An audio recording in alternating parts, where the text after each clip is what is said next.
पढ़ोगे? हाँ बेटा बिल्कुल।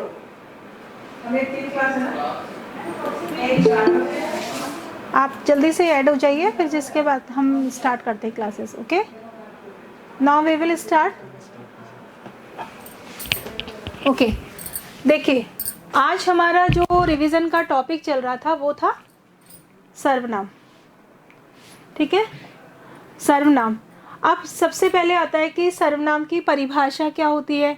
हम छोटी क्लास से ही पढ़ते हैं, यहाँ तक कि फर्स्ट क्लास से हम लोग पढ़ते आ रहे हैं सर्वनाम की क्या परिभाषा है, और हमें लर्न भी है। लेकिन जब लिखते हैं तो लिखते वक्त हम थोड़ा सा उन शब्दों की कंजूसी कर लेते हैं और कुछ शब्द को मन में रख लेते हैं और कुछ को लिख पाते हैं। सर्वनाम की परिभाषा है कि वाक्य में संज्ञा के स्थान पर जिन शब्दों का प्रयोग किया जाता है उसे सर्वनाम कहते हैं। सबसे पहले हमने पढ़ा था संज्ञा, पढ़ा था संज्ञा। संज्ञा शब्द में संज्ञा शब्द में हम लोगों ने पढ़ा, सॉरी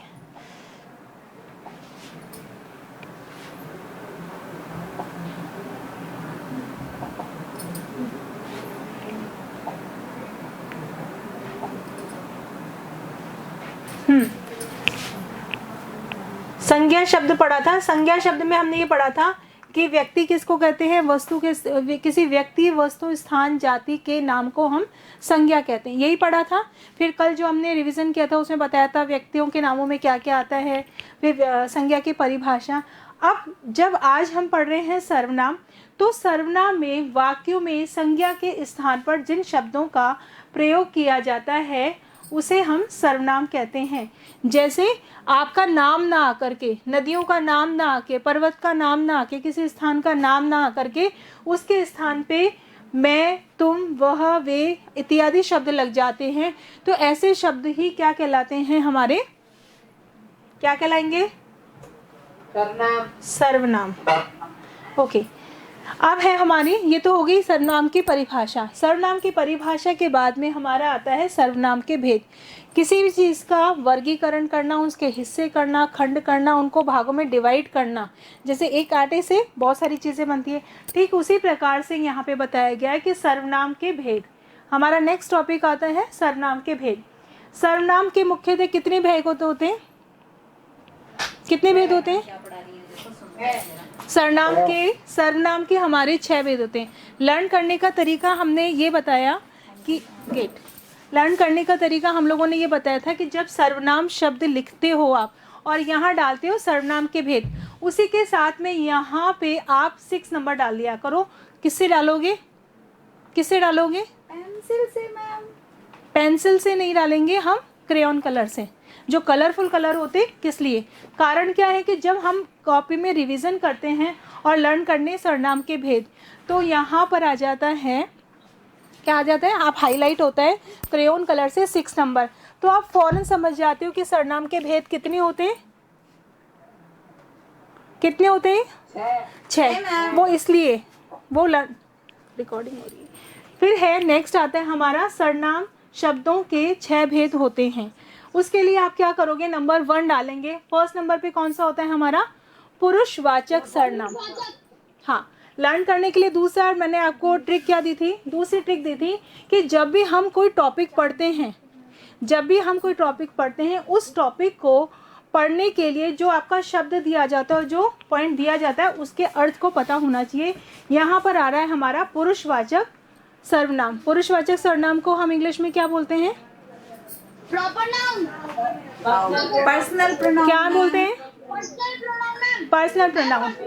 पर्सनल का मतलब समझ में आ गई, जो चीज़ हमारे लिए, जो चीज़ जो बोल रहा है उसी के लिए बोली जाती है, वो होता है हमारा पर्सनल प्रोनाउन।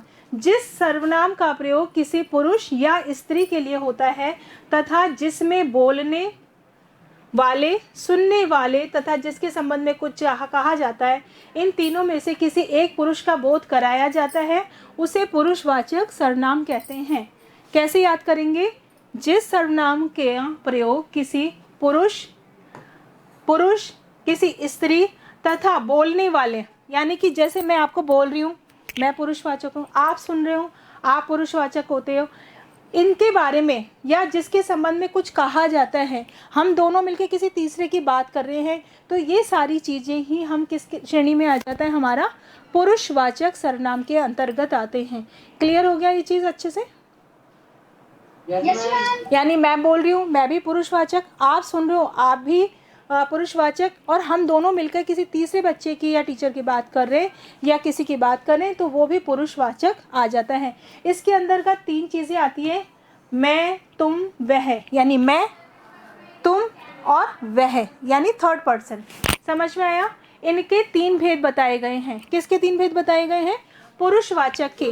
पुरुषवाचक के 3 भेद कौन कौन से बताए? अब देखिए, जब आप इसको पुरुषवाचक के भेद पढ़ते हो तो उसके आगे भी आप 3 नंबर डाल सकते हो। तो जैसे ही जब आप कॉपी जल्दी जल्दी रिवीजन करते हो, तो जैसे आप पढ़ते हो पुरुषवाचक के 3 भेद हो गए। 3 भेद में फर्स्ट नंबर पे आता है हमारा उत्तम पुरुष, मध्यम पुरुष और अन्य पुरुष। हमने पहले पढ़ा हुआ है। उत्तम किसको मानते हो आप? यानी हम 3 जने बात करें तो सबसे उत्तम आप किसको मानोगे? जो बोलता है। जो बोलता है, या अपने को? अपने को ही उत्तम मानोगे ना भाई? अपने बारे में मैं बेटा, उत्तम किसको मानते हैं? हम हर चीज में अपने आप को अच्छा बताते हैं, नहीं बताते? याद करने का ट्रिक बता रही हूँ कि बताते हैं ना। तो उत्तम पुरुष में मतलब सबसे उत्तम कौन हुआ? मैं। यानी मैं का मतलब होता है स्वयं के लिए। परिभाषा है इसकी, जिस सर्वनाम का प्रयोग बोलने वाला स्वयं अपने लिए करे उसे उत्तम पुरुष सर्वनाम कहते हैं। जैसे मैं, मेरा, मेरी, हम, हमारा, हमारी, हमारे, यानी म से रिलेटेड, यानी सेल्फ से जो रिलेटेड होते हैं वो उत्तम पुरुष के काउंटिंग में आते हैं। मतलब हम अगर कहीं बात करते हैं तो सबने अच्छा अपने आप को बताते हैं, यानी स्वयं के बारे में जो बात बताई जाए, जो बात कही जाए, जो बात बोली जाए, वो उत्तम पुरुष सर्वनाम के अंतर्गत आते हैं। नेक्स्ट आता है हमारा मध्यम पुरुष। मध्यम पुरुष कौन होगा? जिसको बोलते हैं हम सेकंड पर्सन। जिस सर्वनाम का प्रयोग वक्ता सुनने वाले के लिए करे उसे मध्यम पुरुष कहते हैं। वक्ता सुनने वाले के लिए। आप सुनने वाला यहाँ कौन है हमारे बीच में? आप लोग। आप लोग हो गए, तो आप लोग सेकंड पर्सन हो गए। हाँ बोलिए। हाँ बोल सकते हैं बेटा। अगर मैं हूँ तो मैं उत्तम पुरुष। हाँ, जो बोल रहा है वो उत्तम पुरुष हो जाएगा, जो सुन रहा है वो मध्यम पुरुष है। बस ये ध्यान रखिए कि यानी अगर मैं इस समय बोल रही हूँ तो मैं उत्तम पुरुष हूँ, जब आप रिप्लाई कर रहे हो, आप बोल रहे हो तो आप उत्तम पुरुष होगे, और जब मैं आपकी बात सुनूंगी तो मैं मध्यम पुरुष हो जाऊंगी। यानी कि नहीं कि सिर्फ मैं ही टीचर हूँ तो मैं ही आपका उत्तम पुरुष बनी रहूंगी, नहीं। जहाँ इस वक्ता होता है, बोलने वाला होता है, वो उत्तम पुरुष कहलाता है। जो सुनने वाला होगा वो मध्यम पुरुष कहलाएगा। आया यहाँ तक समझ में? अब तो रट जाना चाहिए सर्वनाम। ओके, अब इसमें देखो एग्जाम्पल के तौर पर आता है तुम, तू, तेरा, तुम्हारा, तुम्हारी, तुम्हारे, तुझ, आप, आपका, आपकी, आपके, यानी कि मेरे से रिलेटेड कुछ भी नहीं है, जो कुछ है वो सामने वाला है। तो इस तरह से ये मध्यम पुरुष कहलाएगा। थर्ड नंबर पे आता है हमारा अन्य पुरुष, यानी थर्ड पर्सन, यानी मैं और आप, हम दोनों मिलकर किसी तीसरे की जब बात करते हैं तो वो हमारा कहलाता है अन्य पुरुष। जिस सर्वनाम का प्रयोग वक्ता, श्रोता के अतिरिक्त किसी अन्य व्यक्ति के लिए किया जाता है उसे हम अन्य पुरुष के नाम से जानते हैं। आया समझ में यहाँ तक? जैसे अब देखिए, अब जैसे ये जब वर्ड पढ़ रहे हो ना, तो उसमें हमारी और तुम्हारी बात ना होकर किसी थर्ड पर्सन की बात हो रही है शब्दों से। वह, वे, उनका, उनकी, उनके, यह, इनका, इनके, यानी ना मेरी बात हो रही है ना तुम्हारी बात हो रही है, बल्कि बात हो रही है हमारे थर्ड पर्सन की। ये हमारा हो गया अन्य पुरुष। यानी कि हमने सीखा सर्वनाम की परिभाषा, सर्वनाम के भेद। थर्ड नंबर पे हमने सीखा पुरुषवाचक सर्वनाम, हमारा फर्स्ट था, और पुरुषवाचक के हमने 3 भेद जाने, उत्तम पुरुष, मध्यम पुरुष और अन्य पुरुष। सेकंड नंबर पे हमारा आता है निजवाचक सर्वनाम। निज। अब निज का मतलब क्या होता है? निज का मतलब अपना, अपना। ना ना ना, निज का मतलब पक्का नहीं होता। निज का मतलब होता है अपना। या जहां आप शब्द का प्रयोग आदर सूचक के अर्थ में न होकर स्वयं के लिए होता है। मैंने बताया ना अपना, यानी एक तो आप शब्द होते हैं, जैसे आप बड़े होते हैं, बड़े को हम क्या बोलते हैं आप, आपकी मम्मी को, पापा को, दादा दादी, अंकल आंटी, टीचर, जो भी कोई मिलता है हम उसको आप करके संबोधित करते हैं, ठीक है ना। अब यहाँ पे क्या पूछा जा रहा है, यहाँ पे क्या कहा जा रहा है कि निजवाचक सर्वनाम वे सर्वनाम हैं जहाँ आप शब्द का प्रयोग आदर सूचक अर्थ में न होकर स्वयं अपने लिए किया जाता है, उसे हम निजवाचक सर्वनाम कहते हैं। जैसे यह कार्य मैंने अपने आप, यह कार्य मैं अपने आप कर लूँगा। अब यहाँ पे जो आपने आप शब्द लिखा ना, वो आप शब्द ने किसी और के लिए लिखा क्या, ये कार्य मैं अपने आप कर लूँगा, तो ये किसके लिए लिखा आपने, के लिए, खुद के लिए। यानी कि जहाँ पर खुद के लिए आप शब्द का प्रयोग हो रहा है वो निजवाचक सर्वनाम कहलाता है। जैसे वह औरों के लिए अपने को सुधार रहा है, मैम अपने लिए, जो अपना शब्द है अपने लिए सुधार रहा है वो क्या है, मैम ये अपने लिए शब्द क्या है, स्वयं के लिए, स्वयं के लिए कह रहा है। तो जहाँ पे सेंटेंस को पढ़ के आपको ऐसा लगता है कि ये बात मेरे लिए कही जा रही है, अपने लिए कही जा रही है, तो वह हमारा निजवाचक सर्वनाम की गिनती में आता है, ठीक है। अब देखिए इसमें थर्ड नंबर पे हमारा आता है निश्चयवाचक सर्वनाम। अब निश्चय का अर्थ समझिए, निश्चय का मतलब होता है कोई चीज़ बिल्कुल आपको क्लियर हो, कोई डाउटफुल नहीं हो, कोई अंदेशा वाली चीज़ नहीं होती है, वो हमारा होता है निश्चयवाचक सर्वनाम। जिस सर्वनाम से किसी निश्चित वस्तु का बोध होता है उसे निश्चयवाचक सर्वनाम कहते हैं। जैसे यह, वह, वे, ये आदि। यह ठीक है, वह तो राम है, यानी जहाँ पे यहाँ सेंटेंस आ गया आपका वह तो राम है, तो जो ये देखो वह तो राम है, यानी कि आपको डाउट नहीं है, आपको पता है कोई आया आपके गेट पे और आपको 100% श्योर है कि वह तो राम है, तो जो ये वह शब्द हो गया वो किसके लिए कंफर्म है, राम के लिए कंफर्म है। तो ये हमारा कौन सा वाला हो जाएगा, निश्चयवाचक सर्वनाम। जहाँ सेंटेंस को पढ़ के आपको ये पता चलता है कि डाउटफुल केस नहीं है, तो वहाँ पे निश्चयवाचक सर्वनाम आता है। नेक्स्ट आपका आता है संबंधवाचक। संबंधवाचक को पढ़ेंगे, एक सर्वनाम का संबंध जब दूसरे सर्वनाम से जोड़ने वाले शब्द संबंधवाचक सर्वनाम कहलाते हैं, ठीक है। जहाँ एक का संबंध, जब सेंटेंस को पढ़ के हमको ऐसा लगता है एक का संबंध दूसरे पद, पहले पद का संबंध दूसरे पद से है, यानी एक सेंटेंस में दो बातें जब दिखती है, एक का संबंध दूसरे से है, तो वह हमारा हो जाता है संबंधवाचक, यानी रिलेटेड होता है उससे। देखो इंग्लिश में क्या होता है, उसको रिलेटिव प्रोनाउन कहते हैं। रिलेटिव यानी एक दूसरे से कोई ना कोई संबंध रख रहा है शब्द के साथ द्वारा, तो वो हमारा होता है संबंधवाचक प्रोनाउन। जैसा जो जो करेगा सो भरेगा, तो यानी कि किसके लिए किया गया, जो कर रहा है वही भरेगा, यानी भरेगा कौन, जो कर रहा है। तो जो और सो हो गया हमारा संबंध हो गया इनका, जैसा करेगा वैसा भरेगा, तो जैसा और वैसा ये आपस में एक दूसरे से संबंधित हो गए, कनेक्टिंग हो गए, रिलेटिव हो गए, तो ये इसलिए संबंधवाचक सर्वनाम के गिनती में आते हैं। नेक्स्ट आता है आपका प्रश्नवाचक सर्वनाम। प्रश्नवाचक सर्वनाम में इंट्रोगेटिव प्रोनाउन। इंट्रोगेटिव का मतलब क्या होता है, प्रश्नवाचक, यानी सिंपल सी बात है, जहाँ आपसे क्या किया जाता है, इंट्रो किया जाता है, प्रश्न पूछा जाता है। जहाँ आपको सेंटेंस को पढ़कर ऐसा लगता है कि कुछ पूछा जा रहा है, यानी उन शब्दों में कौन, कब, क्या, कहाँ, कैसे, किससे, किस लिए, ऐसे शब्द आते हैं, तो आपको फौरन समझ में आ जाएगा कि ये कौन सा प्रश्न है, कौन सा सर्वनाम है, प्रश्नवाचक सर्वनाम है। ओके, उसे प्रश्नवाचक सर्वनाम कहते हैं। जैसे दरवाजे पर कौन है, तुम्हारे हाथ में क्या है, तो इस तरह से आप लोग क्या करोगे, ये आ जाता है हमारा प्रश्नवाचक सर्वनाम। नेक्स्ट आता है हमारा अनिश्चयवाचक। देखिए अभी हमने पढ़ा था ऊपर निश्चयवाचक, जस्ट इसका अपोजिट हो जाता है हमारा, इसका अपोजिट क्या हो जाएगा, निश्चयवाचक। जहाँ पे कोई चीज़ क्लियर होती है और जहाँ चीज़ क्लियर नहीं होती, सेंटेंस को जब हम पढ़ते हैं तो ये आता है,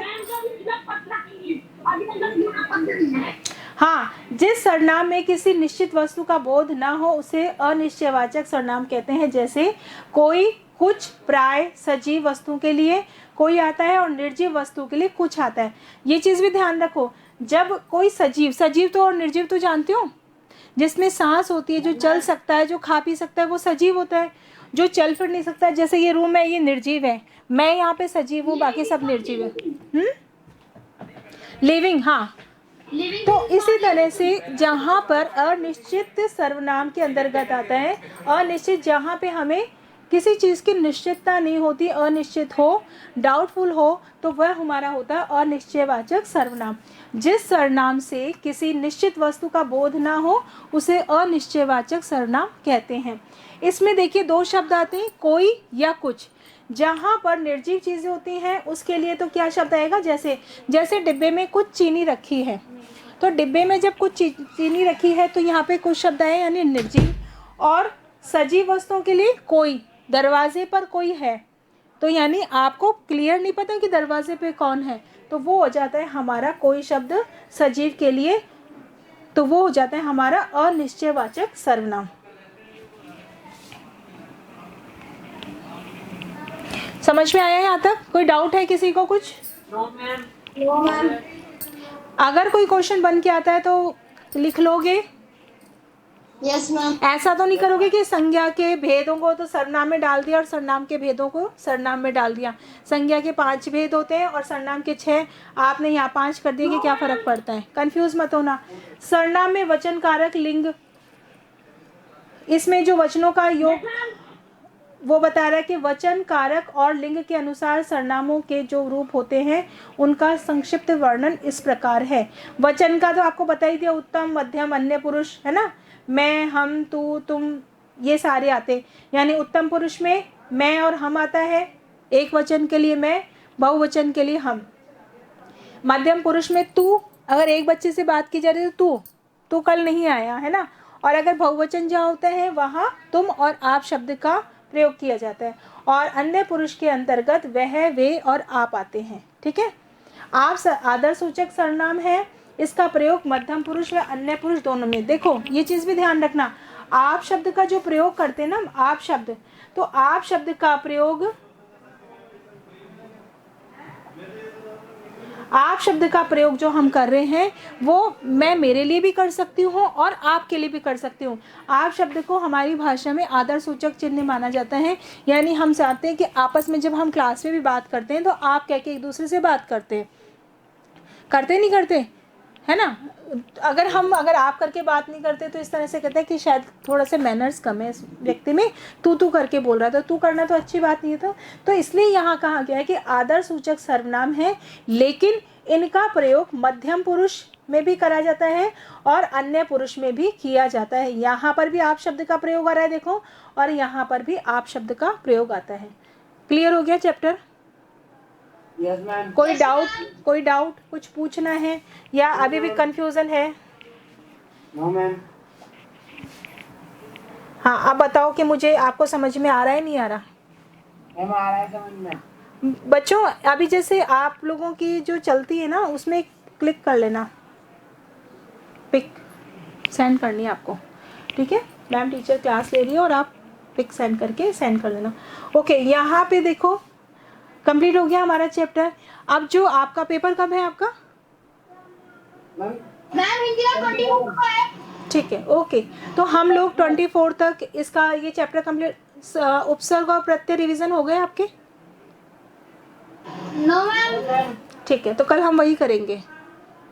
ओके मैम। ठीक है, चलिए। और कोई doubt? No ma'am. No ma'am. Clear सबको? मैम। चलिए ठीक है, यस मैम। ओके बेटा,